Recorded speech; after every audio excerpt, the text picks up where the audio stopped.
नमस्कार स्टूडेंट्स, मैं अमरनाथ झा आपके लिए कक्षा 10वीं का चैप्टर 1 रियल नंबर के ऑब्जेक्टिव टाइप सवाल लेकर के आया हूं, जो आगामी SA1 के लिए आपके लिए बहुत फायदेमंद होने वाला है। तो आइए देखते हैं, और सिर्फ देखते ही नहीं, उसको करने का तरीका भी हम साथ में सीखेंगे।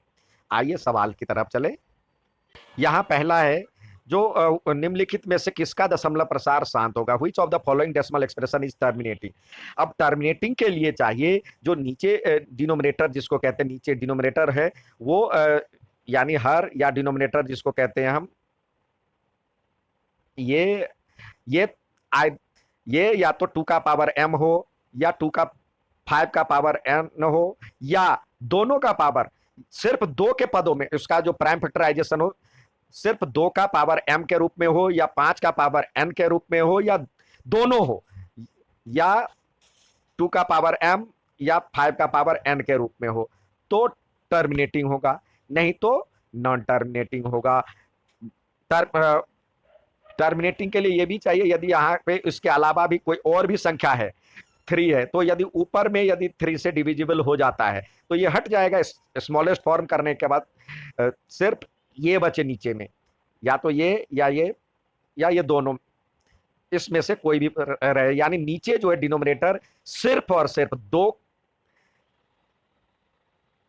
और या 5 के पावर हो सकते हैं, या दोनों के पावर के रूप में हो सकते हैं। तो यहां हम देखते हैं 8 जो है, इसका प्राइम फैक्टराइजेशन करेंगे तो 2 2 जा 4 2 जा 8, यानी 2 का पावर 3 लिखा जा सकता है। 15 में 5 3 होता है तो ये नहीं होगा, क्योंकि 2 और 5 के अलावा भी है, ये भी नहीं होगा। ये भी, इसको भी देखेंगे तो 36 1536 है, तो 2 के पावर के रूप में ये भी नहीं आएगा। तो सिर्फ यही एक ऐसा संख्या है जो कि ऐसी संख्या है जो कि 2 का पावर 3 के रूप में आता है, तो ये इसका डेसिमल एक्सप्रेशन शांत होगा। नेक्स्ट सवाल देखते हैं। यहाँ पे सवाल है, product of smallest prime and smallest composite number. यहाँ पे प्रोडक्ट पूछा गया है, हो सकता है आपसे HCF भी पूछे, find HCF of smallest prime and smallest composite number, या LCM पूछे, तो कई सवाल इसी से डेवलप होता है। तो हमें यदि पता होना, हमें पता है जो कि स्मॉलेस्ट प्राइम नंबर और स्मॉलेस्ट कंपोजिट नंबर क्या है, सबसे छोटी भाज्य संख्या और सबसे छोटी अभाज्य संख्या, ये दोनों पता है, तो आप तीनों प्रश्न को सॉल्व कर सकते हैं। तो देखिए, सबसे छोटी यानी प्राइम नंबर कहते हैं किसको है, जिसके 2 फैक्टर हो, सिर्फ और सिर्फ 2 फैक्टर हो, एक 1 और एक इटसेल्फ। तो स्मॉलेस्ट सबसे छोटी प्राइम नंबर जो है, कई बच्चे 1 कहते हैं।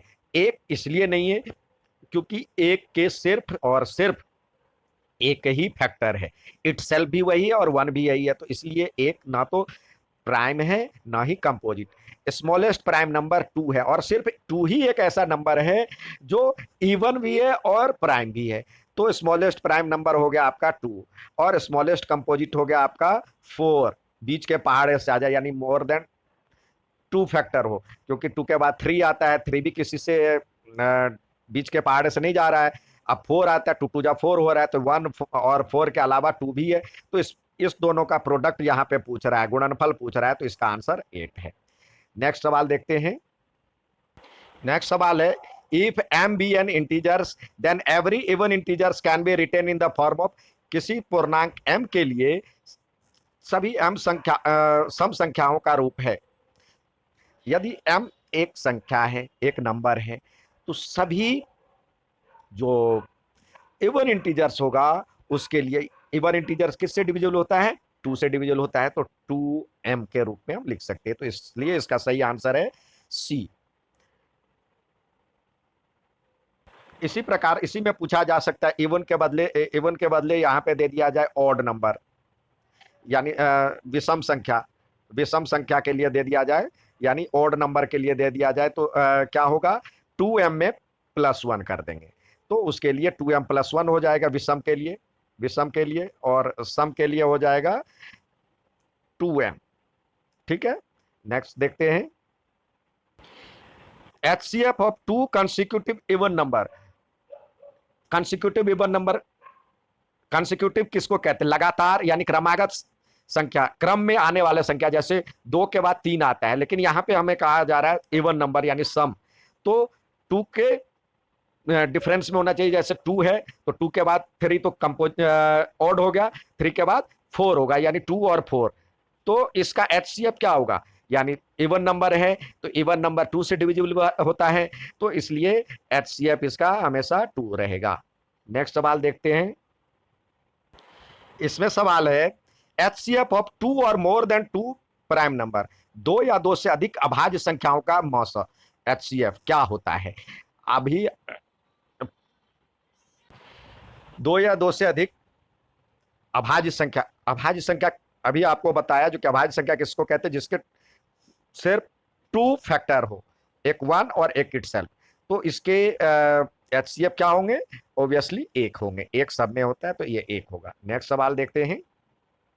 अब यहाँ पे ऑप्शन मैंने नहीं दिया है। द डेसिमल एक्सप्रेशन ऑफ 23 2 का पावर 5 और 5 का पावर 3 है, terminating after how many decimal place. यहाँ पे हाउ मेनी प्लेस, ये ई एक्स्ट्रा लिख गया है, how many place after decimal, decimal के कितने अंक बाद इसका दशमलव प्रसार शांत होगा।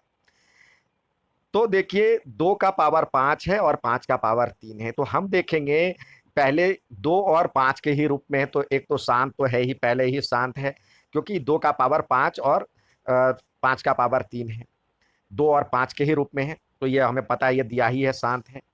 अब कितने अंक बाद होगा, तो इसमें देखेंगे हाईएस्ट पावर किसका कितना है, हाईएस्ट पावर क्या नहीं कितना है, हाईएस्ट पावर देख रहे हैं हम 2 का पावर 5 है, यानी हाईएस्ट पावर क्या है 5, तो ये 5 अंक बाद शांत होगा। ठीक है, 5 अंक बाद शांत होगा। नेक्स्ट सवाल देखते हैं।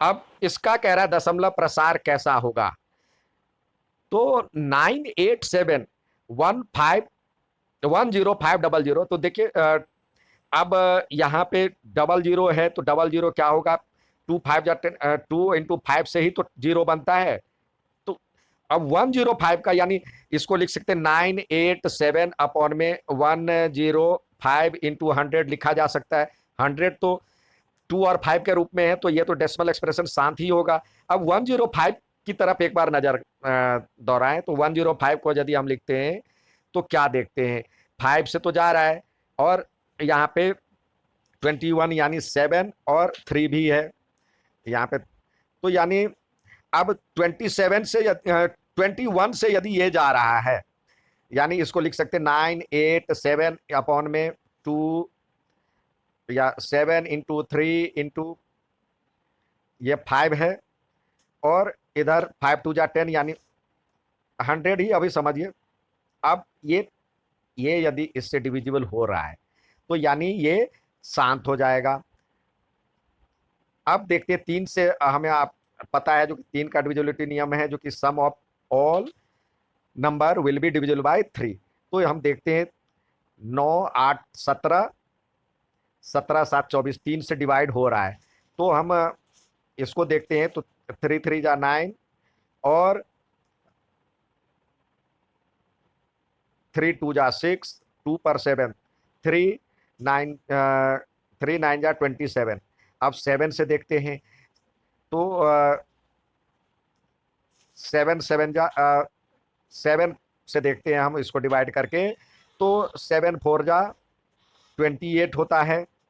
ठीक है, और उस पे 4 आ गया, तो 4 और 9 को डिवाइड करेंगे, 4 9 49 हो जाएगा, तो 7 7 जा 49, यानी ये हो गया। आप देखिए ऊपर में रह गया 47, यदि वैसे करते तो 105 यानी 7 और 3 देख करके तो हम इसको नॉन टर्मिनेटिंग कर देते, लेकिन जब हमने देखा सिंपलेस्ट फॉर्म, तो ये देखिए डिवाइड करके, यानी 5 आया, और यहाँ पे 5 2 जा 10, यानी 5 और 2 आता है, और 10, और ये एक और 10 है, तो 5 2 जा 10, 5 इंटू 2 लिख सकते हैं, मतलब 10 के लिए 5 2 जा 10 और 5 2 जा 10, तो इसका मतलब हो गया 47 अपॉन में 5 का पावर 3 और 2 का पावर 2, इस रूप में आ गया ये सिंपलेस्ट फॉर्म में।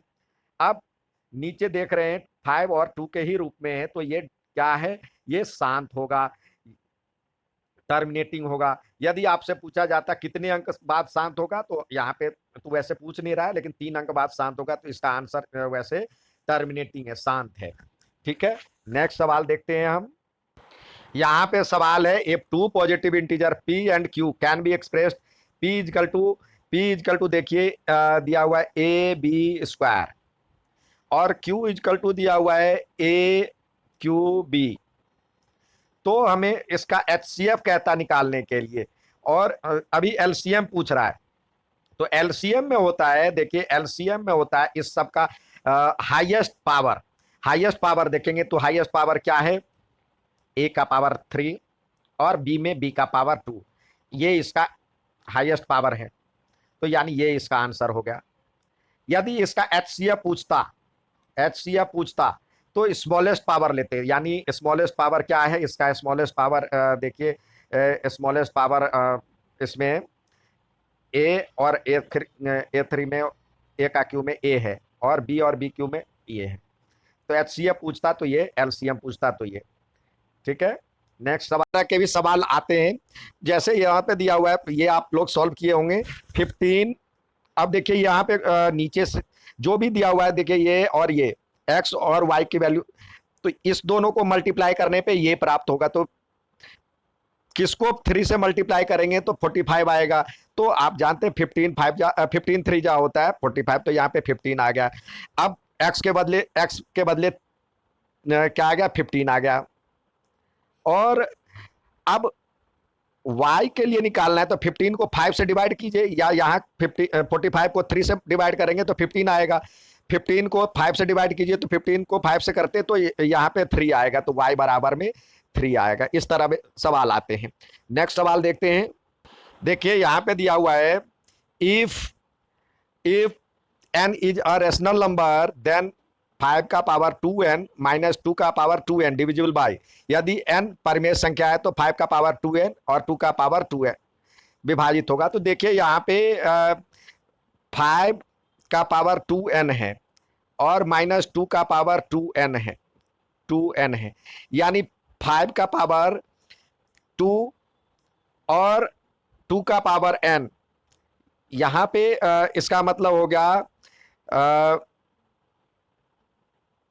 यहाँ पे मतलब हो गया 5 का पावर n का स्क्वायर और माइनस 2 का पावर n का स्क्वायर, यानी 5n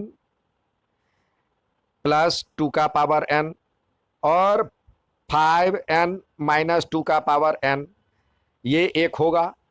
तो यानी n का वैल्यू कुछ भी रहे तो आप देखेंगे 5 का पावर 1 भी रखते हैं हम, तो क्या होगा 5 का पावर 1 और 2 का पावर 1, यानी 7 और दोनों का डिफरेंस 3, इससे डिविजिबल होगा।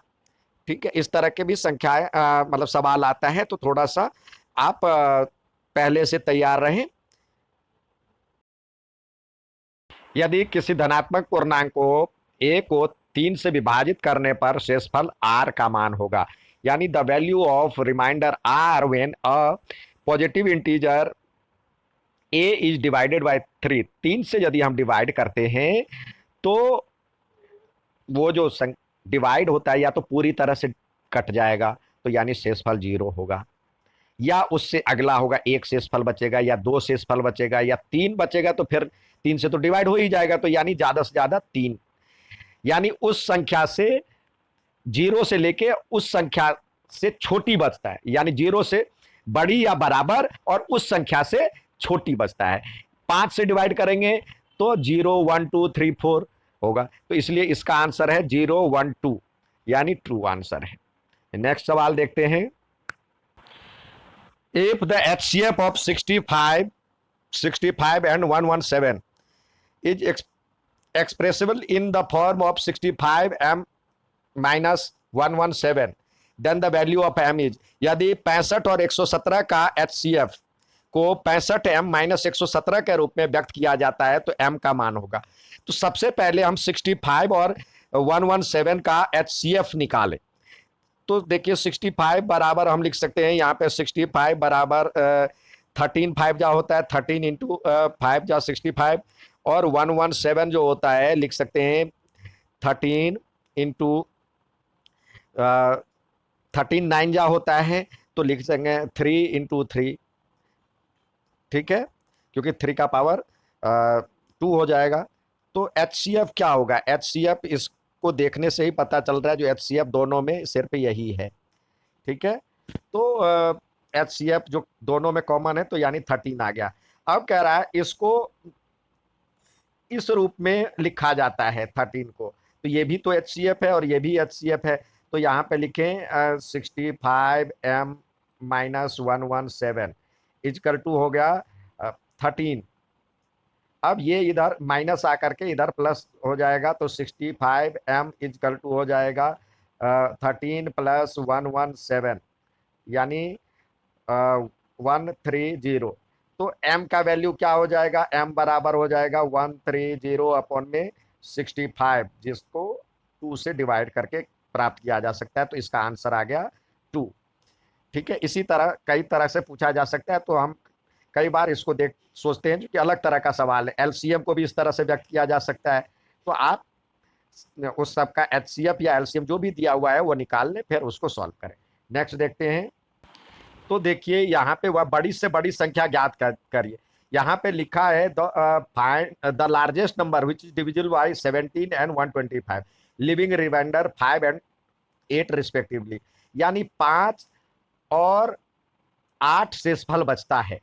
जैसे ही लार्जेस्ट नंबर या ग्रेटेस्ट नंबर या बड़ी से बड़ी संख्या हो, तो इसका मतलब होता है हाईएस्ट कॉमन फैक्टर, यानी महत्तम समापवर्तक, जिसके नाम से ही अधिकतम का सेंस आए, तो HCF ज्ञात करेंगे हम। तो अब कह रहा है, देखिए सब में कह रहा है जो शेषफल बच रहा है, इसमें बच रहा है 5 और इसमें बच रहा है 8। तो हम 70 में से 5 सब्सट्रैक्ट कर देंगे तो क्या हो जाएगा? 65। और 125 में से 8 सब्सट्रैक्ट कर देंगे तो ये हो जाएगा 117। तो इस दोनों का HCF निकालेंगे। इस दोनों का HCF निकालेंगे तो ये 13 × 5 होता है, और ये होता है 13 × 5 65 बराबर में, और ये 117 होता है 13 × 9 यानी 3 जा, तो HCF आपका 13 आएगा। HCF क्या आएगा इसका? 13। तो इसका आंसर है 13। ठीक है, नेक्स्ट सवाल देखते हैं। यहाँ पे एक नए तरह के सवाल आया है। देखिए, यदि ए बराबर 2n+1 और b बराबर में n+7 हो, where n is a natural number, then HCF of a and b is। यदि a बराबर 2n+13, b बराबर में n+7 है, जहां n एक प्राकृतिक संख्या है, तो a और b का मान ज्ञात कीजिए। तो देखिए, इसको आप कई बार कुछ ऐसे सवाल होते हैं जिसको करने में क्या करें कुछ समझ में नहीं आता, तो वहां पे तुरंत आप क्या करें, आप ऑप्शन डाल करके सीधे सवाल हल करने का प्रयास करें। जहां कुछ समझ में ना आए तो वहां पे इनमें से ये ऑप्शन बारी बारी से डाल करके तुरंत करके आप सॉल्व कर सकते हैं। तो देखिए यहाँ पे हम वैसे n का मान 0 रखते हैं तो क्या होगा? अभी वैसे तो मैं फॉर्मूले से बता रहा हूँ, n बराबर में 0 रखें। n बराबर में 0 रखने पे क्या आता है? आप देखिए, a बराबर में क्या हो गया? 0 + 13 यानी 13, और b बराबर में क्या आ गया? 0 + 7 यानी 7। तो 13 और 7 का HCF क्या होगा? आपको पता है दोनों क्या है? अभाज्य संख्या, प्राइम नंबर है। यदि 1 रखते हैं तो क्या होगा? n बराबर 1 रखते हैं तो 2 + a बराबर हो जाएगा 15। 2 रखते हैं मतलब ये हो जाएगा 2 और 13 2 15, और b बराबर हो जाएगा 8। तो 15 और 8 का HCF क्या होगा? ऑब्वियसली 1। दोनों कंडीशन में 1 आ रहा है। तो कई बार आपको समझ में ना आए तो यहाँ पे ऑप्शन रख करके बारी बारी से n के बदले 1 2 3 4 रख करके देखें और सॉल्व करने का प्रयास करें, तो आपको ऑप्शन मिल जाएगा। इसका HCF हो जाएगा 1। ठीक है, नेक्स्ट सवाल देखते हैं हम। Product of two number is equal to, दो संख्याओं का गुणनफल होता है HCF गुने LCM, या HCF + LCM, HCF - LCM, HCF divided by LCM। तो ऑब्वियसली इसका आंसर आपको पता है, ये फॉर्मूला है दो संख्याओं का गुणनफल बराबर में HCF गुने LCM। तो ये इसका है। नेक्स्ट सवाल देखते हैं। एक और सवाल, इस तरह के भी सवाल देखे हैं जो कि पूछा जाता है कई बार, जैसे 2 का पावर 273 का इकाई का अंक क्या होगा, इकाई का अंक क्या होगा, या वंस प्लेस ऑफ दिस, दो दे दिया जाए या कोई भी दे दिया जाए। तो देखेंगे दो का पावर, पहले ध्यान से देखिए, इस तरह आप जो भी संख्या दिया गया होगा तो उसके जो वंस प्लेस वाले नंबर है, तो टू का पावर यदि हम वन करते हैं तो क्या होता है, टू का पावर वन टू, टू का पावर टू करते हैं तो फोर आता है, टू का पावर थ्री करते हैं तो क्या आता है, ये देखिए टू का पावर थ्री करने पे हमें आता है एट, टू का पावर फोर करने पे आता है 16, यानी सिक्स, वंस प्लेस पे हम देख रहे हैं सिर्फ सिक्स, और टू का पावर फाइव करने पे फिर टू आ जाता है 32, यानी फोर बार फोर पे रिपीट हो रहा है। तो इस तरह के भी कई बार देखे जाते हैं, जो कि ज्यादातर देखिए फोर मतलब पावर फोर करने पे रिपीट हो जाता है, लेकिन जो परफेक्ट स्क्वायर वन हमेशा वन ही रहता है, वन का पावर जो है वन ही रहता है हमेशा, फाइव का पावर हमेशा, फाइव का पावर कितना भी करे तो फाइव ही रहता है, सिक्स का पावर कितना भी एन कर दे तो सिक्स ही रहता है। बाकी जो है आप देखिए परफेक्ट स्क्वायर और कौन है, चार है और नौ है। परफेक्ट स्क्वायर दो पे रिपीट होता है, जैसे चार का करेंगे पहली बार में, चार का पावर एक करने पे चार, दो करने पे चार का पावर दो करने पे आता है 16 यानी सिक्स, चार का पावर तीन करने पे 16 फोर जा 64, तो ये आ जाता है। इसी तरह फोर या सिक्स नाइन में करेंगे तो नाइन का पावर वन करने पे आता है नाइन, नाइन का पावर टू करने पे आता है नाइन नाइन या 81, नाइन का पावर थ्री करने पे आता है 729, यानी फिर नाइन और वन, यानी दो पे रिपीट होता है, बाकी चार पे रिपीट हो रहा है। तो हम देखेंगे चार का के बाद, यानी चार बराबर में जैसे चार से डिविजिबल यदि नंबर है तो उसका जीरो वाला ही वैल्यू होगा, जैसे 273 है तो 273 हम देखते हैं 273 यदि करते हैं तो फोर से डिवाइड, या ये फोर पे रिपीट हो रहा है तो फोर से डिवाइड करेंगे तो हमें फोर सिक्स जा 24 और ये आया थ्री और थ्री, तो फोर एट जा 32 होता है, रिमाइंडर आया एक, यानी टू का पावर वन पे जो वैल्यू है वही वैल्यू उसका भी होगा, टू का पावर वन करने पे क्या आता है, टू आता है, तो इकाई का अंक दो आएगा। इस तरह के भी सवाल आते हैं, तो ध्यान रखें बच्चों, इस तरह के बहुत सारे सवाल बनते हैं। अभी और भी सीरीज में बना के भेजूंगा, अच्छा लगे तो लाइक और सब्सक्राइब जरूर करें। धन्यवाद।